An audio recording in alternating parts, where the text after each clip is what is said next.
tababar soconaya muddo 5 cisho ah oo lagu baranayo kor u qaadista arrimaha kobaca dhaqaalaha ayaa waxaa loo qabtay howlwadeenada maamulka iyo maaliyadda ee dowladda hoose xamar kaas oo uu daahfuray gudoomiyaha gobolka Banaadir ahna duqa magaalada Muqdisho mudane Cabdiraxmaan Cumar Cismaan injineeriso.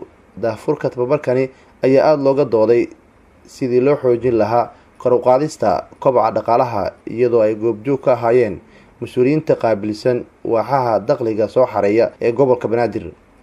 duqa magaalada Muqdisho mudane injineeriso ayaa ka hadlay dadaalada uu maamul gobolka Banaadir ku xoojinayo arrimaha dakhliga dowladda hoose xamar. waxaa ahmiyad weyn u tahay horumarka maamulka maaliyadda ee gobolka Banaadir. sida la socotaana 12 bilood la soo dhaafay maamulka gobolka Banaadir wuxuu ku tallaabsaday horumar ballaaran ee dhanka maamulka iyo maareynta maaliyadda.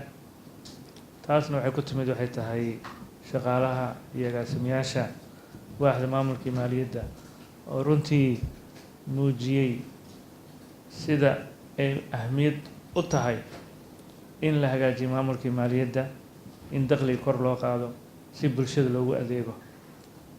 maamulka shacabka bacdama aan lahayna waa adeegidda shacabku macnaheedu waxay tahay in la helo dakhli ku filan si bulshadaas loogu adeego.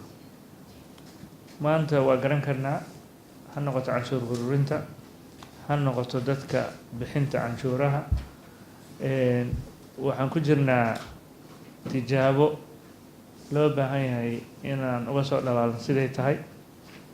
adduunka wadamada caasimadaha budgetkooda markaa fiirisay keenana mid isku dhow maaha. annaga muddada 12 bilood waxaa lagu guuleystay in 52.9% la kordhiyo.